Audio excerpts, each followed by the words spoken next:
ตอนนี้เขาก็มาอยู่เขตวัดจันทร์เขตวัดหลวงตื้อเนาะก็ซีไปลินน้ำมูที่ว่าเป็นมาจากอเมริกาเพิ่นก็มานั่งท่าอยู่ซื้อเป็นแอดดี้ห่วยมาโดนแล้ววะนี่มาดิโอ้ยมานั่งท่ากันโดนละวันนี้เพิ่นสิพาไปเบิ่งโฮเทลเพิ่นวันนี้นะว่าอยู่จังไดจุดสำคัญแล้วเขามาพ่อเพิ่นมื้อนี้เขาก็สิได้เข้าไปโรงแรมเพิ่นว่าไปรีวิวโรงแรมเพิ่นว่าให้พี่ๆน้องๆเบิ่งว่าเป็นตะอยู่บ่หรือว่าเป็นจังไดก็ไปเบิ่งนำกัน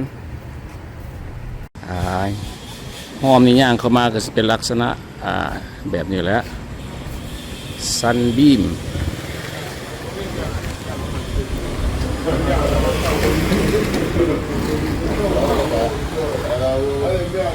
อยู่นี่มันสบายตัวอยู่แถวเดียวนะอันนี้ก็ทั้งหลังวัดหลวงตื้อเลยนี่นะคันว่าไปทางเบื้องขวามือก็สิเป็นวัดจันทร์เห็นป่ะวัดจันทร์โรงแรมวะโอ้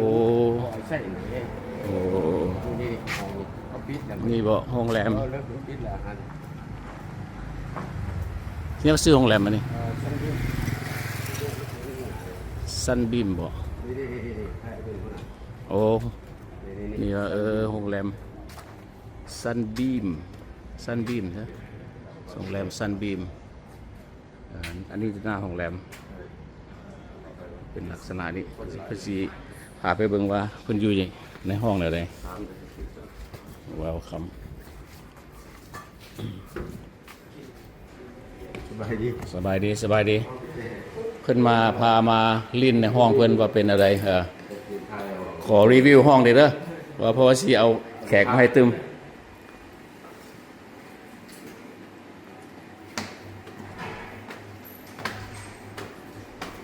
ขึ้นมามันก็ได้ขึ้นกระไดไม่มีลิฟต์อยู่อ่ะบ่มีลิฟต์อ่ะ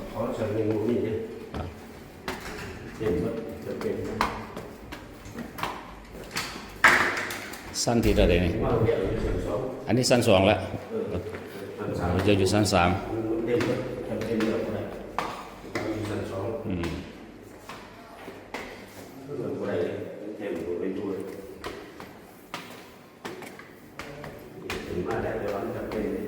โอ้ก็เอ็กซ์ไซส์ขาดเลยแล้ววะโอ้นี่ห้อง303จำไว้เด้อไปซื้อเลขเด้ออยู่โรงแรมตัวนี้เขาเจ้าเก็บกับกุญแจไว้ตลอดวะโอ้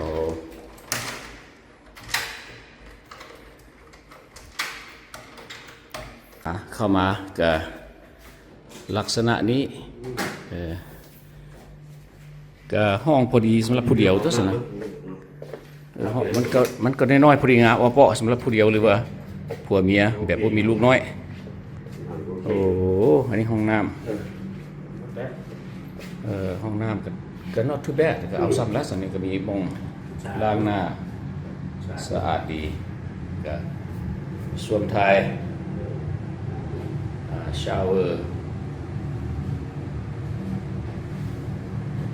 แอร์โฟลว์ก็คือว่าใช้งานได้ดีทำงานได้ดังดีสะอาดดีเนาะโอ้เขาก็จะก็มีตู้เย็นน้อยอันนี้บนแต่งตัวนั่งเล่นตู้เย็นน้อยมีทีวีน้อยมีทีวีน้อยให้เบิ่งพร้อมใส่เครื่องนุ่งครอสเซ็ตยังเขาอยากออเดอร์ของอยู่ของกินก็สบายที่อยู่เขาขึ้นมาเลยก็เจ้าก็มีแอร์ด้วยแอร์ก็มีแอร์ก็ได้แอร์เอาแล้วสั่งแสดงว่ามันเหลี่ยวลงไปนี่มันก็พอมันก็เห็นคนย่างอยู่นั่นห้องน้ำสะอาดดีห้องน้ำสะอาดดีก็พอดีงามได้แล้วมันบ่ใหญ่เนาะพอดีคือไพร์350,000ขึ้นถึง350,000ว่ะ16 เหรียญโอเคมาอยู่นี่ได้ฮอดเดือนหรือประมาณนี้ประมาณนะเกี่ยวมาละ4 วันตัวนี้ก็มาอยู่ไสได้3 วันพอดีเป็นเกือบทิศพุ่นละก็มาอยู่นี่เลย ฮะ บ่ย้ายปักเส กลับมาที่ปักเส ปักเสแล้วก็กลับขึ้นมามองเก่ามักหลายบ้องนี่ โอเคมันเป็นทานที่ว่ามันไก่วันเที่ยวแล้วก็ไก่วันตลาดสีหอมแล้วก็วันในของนี่อยู่ สะดวกสบายทุกอย่าง ทุกอย่างกินโทษ ก็ถือว่าโอเค ก็แก๊กแท็กซี่บริการตลอดเลย ลงไปมันเฮาอยากได้หยัง ได้ยัง ว่าอยากไปใส่ไปว่าห้องก๊อกๆหมายความก๊อกๆมียืนลาวเขาว่าแท็กซี่แบบอันน้อยๆหั่นว่าสีเหลืองสีออเรนจ์บ่สีบ่เขียวสีน้ำบ่เขียวแล้วก็มีรถพวกกันตุกๆอยู่บ่ ตุกๆแน่แล้วก็รถอันนั้น แท็กซี่อีก แท็กซี่สีบลูอ่ะ สีเขียวเนาะ สีเขียวสีขาว หลายไปว่าอยู่นี่ไปว่าความสะดวกมันหลายก็สินะ ต้องไปนี่ก็เป็นตลาดสีหอมบ่อื่นนะบ่ซื้อกินน่ะสะดวกนะท่องเที่ยวนะ ที่ลาบาทนี้ขึ้นมานี่เฮาก็มารีวิวโฮเทลเพิ่นว่าอยู่ห้องซ้ำใดแล้วก็ราคาซ้ำใดแล้วก็อยู่โลเคชั่นหรือว่าสถานที่รู้สึกว่ามันสะดวกสบายหลายบัดนี้เฮาสิลงไปลุ่มเนาะแล้วอธิบายให้หมู่ครูหรือว่าพี่น้องป้องปายอยู่แถวใกล้หรือไกลเบิ่งว่ามันสะดวกสบายแนวใดไปบัดนี้ มีบนนวดบืดบ่ได้นวด บนนวดก็ใกล้ๆนี่วะ 3-4บนเอาไปได้ โอ้หลายโพด คนมานวด โอ้แต่ว่าเมื่อยบ่ทนว่าใช่มั้ยคันเมื่อยแล้วต้องขอนวด เมื่อยก็ลงไปขึ้นนวด ก็ยังมีอีกสั้นตัวไปอีกตัวสินี่นะมีจากสลายสั้นตัวหน่อยเนาะ สีสัน สีสั้นมางามเลยเนาะเขาจะเฮ็ดสะดวก มีสันเลยนะ งามเป็นห้องน้อยเห็นบ่มาล็อกจอกแจกบ่ว่างเลยตัวสินี่นะเห็นบ่เปลวอ้อมข้างเขานี่เป็นห้องหมดเลยตัวสินี่เปลวกุญแจนี่ออกทุกข้างเลยตัวละส่งเคาน์เตอร์เขาให้ สมัยครับเขาเสียดูครับเดี๋ยวก่อนมันมีเสียของ ก็จะเฮ็ดถูกต้องเนาะสบายดีอันก็ยามมื้อเช้าก็มีอาหารเช้าอยู่วะบ่มีวะโอ้อันมีแต่ว่าเป็นเบียร์เบอร์ยังลงมาเอาได้สบายมันจะต้องซื้อเนาะแล้ววันนี้เพราะว่าก็สิบ่มีอาหารเช้าเพราะว่าอยู่ใส่มันออกไปมันมีหมดเนาะแม่นละว่างขาดเป็นคาเฟ่ ทั้งข้างนี่แคเฟ่บ่ เฟ่หรืออาหารครับ ออกมาก็สิเป็นแบบนี้ก็คันทางไปซ้ายไปขวาก็ความสะดวกทุกอย่างเอาสิไปทางซ้ายซ้าย ไปเที่ยวของลงไปสักไปเราชดไปสีหอมจะมีบนหนวดอีกบนนะก็พาไป โอ้บ่ได้เอาไมโครโฟนมาใส่มื้อนี้เนาะบ่ดังคักเลยแต่กูคัดเอา ก็สะดวกอยู่วันไหนเพราะผู้ใดว่าเสียเงินอยากมาอยู่นี่ก็มาแต่ว่ามันจะเต็มสันลุมนะก็บอกนะมันเป็นขึ้นสันมันบ่มีดิบขึ้นสัน3ยางขึ้นน้อยหนึ่งที่ทรายคำต้องการเขาก็ขอสันหนึ่งกับสัน2บอกว่าเต็ม เต็มไหมบ่ เต็มบ่ได้เด้อเนี่ยทางเดียวบ่ได้เลยโอ้สัน3ก็เป็นน้ำไก่นี่ โอ้ตัวนี้23เดือน เต็มนี่ วันนี้เฮาออกมาทางซ้ายเลยหลังจากบอนโฮเทลเพิ่นอยู่สิพาขึ้นไปว่ามันมีความสะดวกสบายอย่างใดเขตนี้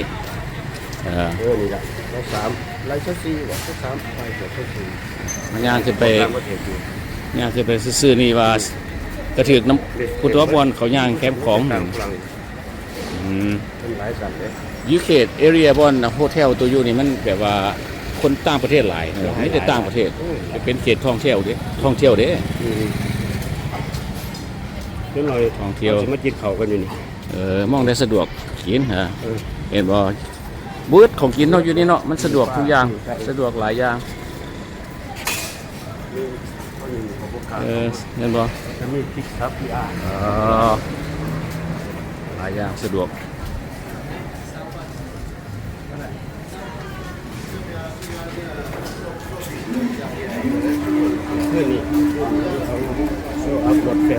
นี่ก็โรงแรมอีกตัวหนึงบ่นี่ แล้วเขาครับพี่บนเจ็ดสีหนูนี่ นี่ก็อีกห้านกาแฟโอ้หลายสะดวกอยู่เขตนี่นะสะดวกสบาย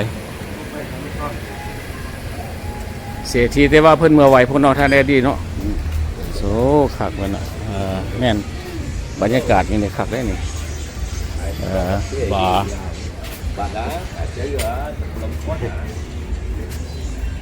นี่ก็คือวัดจันทร์ใกล้ นี่มากินเขาอยู่นี่หน่อย เดี๋ยวนี้รู้สึกว่าเขาเจะเห็นหลักไว้แบบบนน่ะย่างสบายเนาะ งั้นได้ได้ นี่นะเป็นหลักเนี่ยนะหลักเป็นบ่ให้รถใหญ่ให้รถเข้ามา เจ็ดโมงเอาลูกกันเนาะ ห่านป่าเป้าป่าเป้าห่านโกกี้ซีนดาดอ่าก็แสดงว่าออกมานี่ก็ถือแคมป์ของบนย่างเล่นเลยตัวสิเนี่ย มาซ่อนเลย นี่ก็อเมซอนกาแฟก็อยู่นี่ มากินนะ คนหลายได้อเมซอนแบบว่าโอ้ถ้าสิว่าอเมซอนกับอันสตาร์บัคนี่มันอยากสูสีได้ตามเฮานี่มักอเมซอนเพราะว่ารถก็ว่าคือว่าบ่มีแปลกอเมซอนรู้สึกว่าถึกปาก กิน สิ แล้ ละ วแจ็คจอยบอก ใกล้ๆกับโฮเทลบ่อนนั้นหัวหน้าแอดดี้อยู่หั่นย่างมาก็แม่นเจอบ่อนนั้นเขาเจ้าย่างริมแคมป์ของเลยแต่เราต้องได้ระมัดระวังเพราะว่ารถมันหลายแต่ละมื้อน่ะระวังอยู่เฮาสิแล่นข้ามทางได้บัดเดียวบ่ได้ต้องคอยย่างไปเพราะว่าความปลอดภัยรถหลายไปบ่เฮาแล่นข้ามปึ้มปั๊มบ่ได้ต้องได้ ใจเย็นๆเอา เบิ่งเขาเบิ่งเฮาผู้ย่างก็ต้องเบิ่งย่างขึ้นไปทางนั้นนี่แหละเฮามาถ่ายภาพมื้อนี้ก็เพื่อว่าความสะดวกสบายที่ว่ามาอยู่ใกล้ๆโรงแรมแถวนี้จุดประสงค์ว่าความสะดวกมีอย่างแดให้พี่ๆน้องๆได้เข้าใจ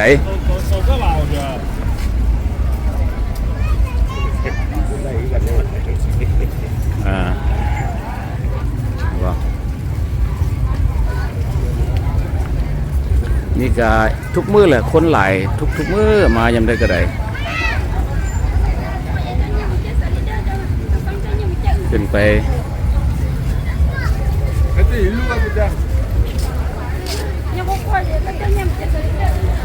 ข้างหนึงก็มีขายเครื่องอีก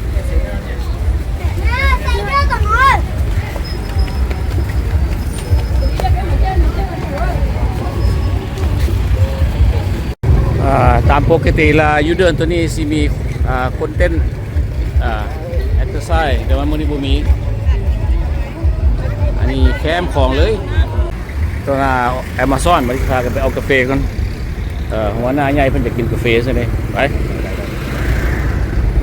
Amazon คันผ่านห้านกาแฟ Amazon นี่เฮาก็บ่อยากพลาดได้ช่องเด็กเดียวเลย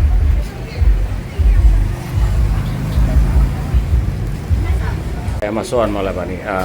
กาแฟนี่ของเฮาว่าอเมริกาโน่เย็นบ่ใส่น้ำตาลใส่น้ำตาลเพราะว่าญาติเป็นเบาหวาน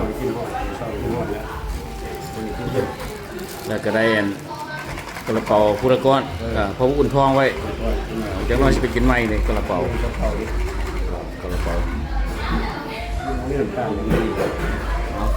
เปิดมึงดูเป็นอะไรมันในมันเป็นอะไรเปิดว่าในมันมีอย่างไร เป็นหมูสับเลย โอ้มีไข่อยู่อ่ะ ไม่ใช่หมูสับ โอ้สูงแซ่บเยอะเนาะคือว่าอยู่เขตว่าจันนี่ไปไสก็เห็นแต่คนนั้นหัวขาวเนาะคนผิวขาวแถวนี้คนผิวขาวหลายนี่ก็มาฮอดอันเซ็นเตอร์พอยต์ วันนี้ก็เป็นเส้นตะไคร้ เขาห้องแถวเซ็นเตอร์พอยต์บ่แล้วก็บอนที่ว่าเห็นบ่มีบอนมาสอกมาซาส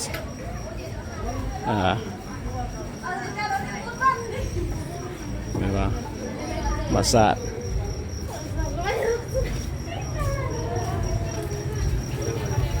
นี่อันนี้ตอนไม่อยาก9 โมงปลายแล้วคนก็อยากไปพี่วันนี้อันนี้เขตสีหอมมันเหมาะสมทุกอย่างที่ว่าคันเฮามาอยู่โฮเทลซันบีมแถวๆนั้นก็ตอนนี้เขาเจ้าก็ยังบ่เลิกง่ายๆหรอก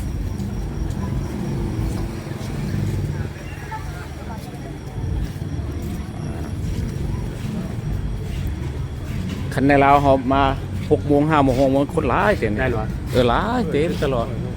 นี่แหละของห้องเซ็นเตอร์พอยต์ตอนนี้ก็ยังมีหมากทุเรียนขายหลายเด้อ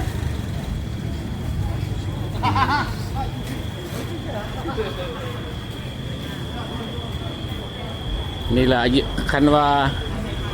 พี่น้องหรือว่าหมู่คู่มาจากอเมริกาบ่ประเทศแคนาดาบ่ออสเตรเลียฝรั่งเศสกยาคันว่าบ่มีพี่น้องมาอยู่เขตนี้เด้อเพราะว่ามันสะดวกสบายหลายอย่างก็สะดวกสบายคุณบอกคนยังคงอยู่คงกินก็ยังขายหลายอยู่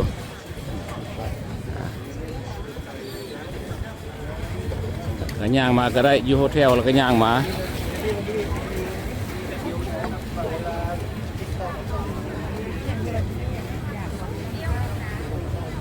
อยู่นี่ก็อยู่เขตแถวห้องหนังบัวสวรรค์แล้วก็แสงเหลาเขตนี้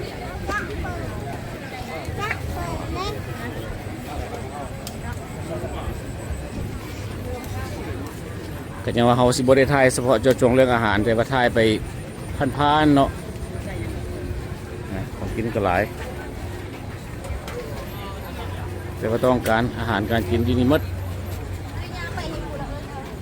คันเฮาไปอยู่เขตอื่นนะมันจะลำบากใช่ป่ะ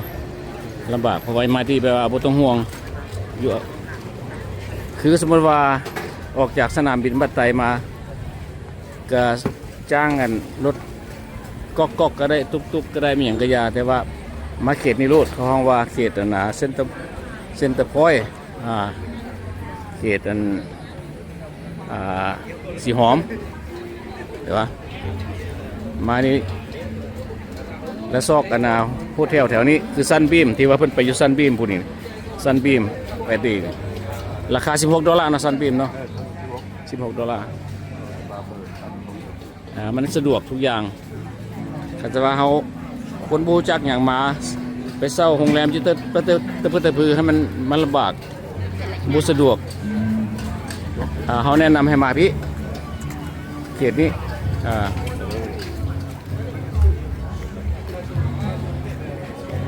แต่ว่าคันเขาสิเอาโฮเทล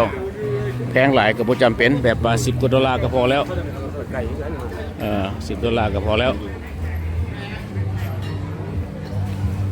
ในอีกโซนหนึ่งมีบุฟเฟ่เห็นบอกบุฟเฟ่หลายบุฟเฟ่ได้ดีมีปูทะเลแซลมอนมีมัดมีฮักปลาทูน่าโซนนี้เด้อเนี่ยกินหลายหอยแครงก็มีอยู่เนี่ยโซนเนี่ยนะหอยแครงก็หลายหอยแครงนะเดี๋ยวเขาเจ้าพากันตอนนี้ก็10 โมงแล้วเพราะว่าเขาเจ้าก็อยากคนก็หนีมาแล้วกลับมาแถวนี้บ้านนี้นะแกงไปใส่ก็เห็นเป็นคนต่างประเทศบ่อนนี้มีทุกมื้อบ่อนเนี่ยขายของกินเนี่ยนะแบบสิแหละทุกมื้อเด้อรถแรง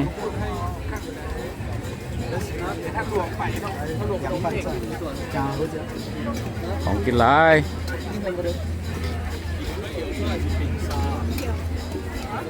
นักท่องเที่ยวมาหลาย excuse me